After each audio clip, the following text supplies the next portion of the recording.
नांदेड वाघाळा महापालिकेचं इलेक्शन निवडणूक झालेली आहे। मागच्या 2017ला आमचा स्ट्राईक रेट कमी होता।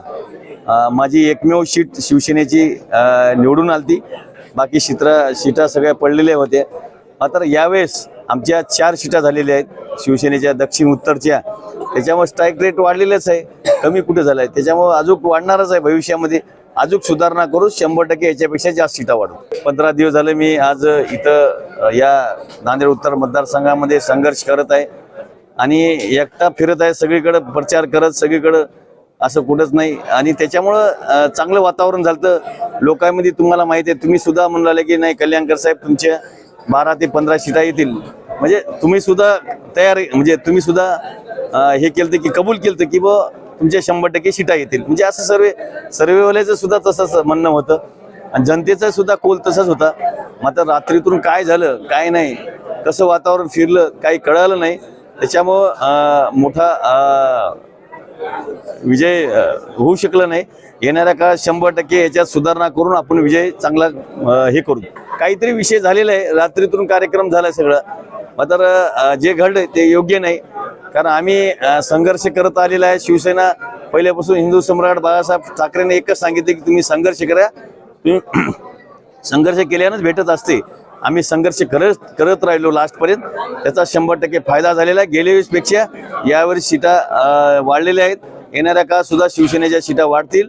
एकनाथभाई शिंदे साहेबांचं काम चांगलं आहे, एक मोठमोठ्या चांगल्या योजना सुद्धा राबविल्यात। आपण या नांदेड उत्तर मतदारसंघामध्ये चांगला विकास केलेला आहे, याची जनता 100% साथ देईल। जनतेलाही माहिती आहे की यावेळेस अन्याय झालेला आहे, 100% न्याय देईल। आता MIM कोण उभी केली आणि कोण तयार केली याची थोडी माहिती घ्या, आणि MIM कशामुळे वाढली, याला कोण सप्लाय होतं ते बघा। आणि याच्यामुळं जे MIM वाढली, कमी व्हायचं ते MIM वाढलेली आहे। त्याच्यामुळं 100% याच्यावर थोडं चौकशी करा। 14 झालीत म्हणजे वाढ झाली ना त्याची, त्याच्या कशामुळे वाढ केली याच्या पाठीमागं कोण आहे ते पाहणी करा, चौकशी करायची।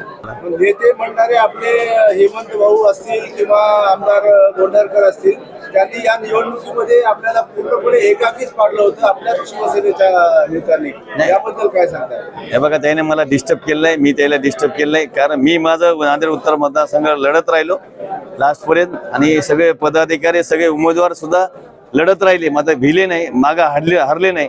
बरेच जण अफवा करून आले की आता याच्यात ते पळून जातील, काही निष्ठून जातील।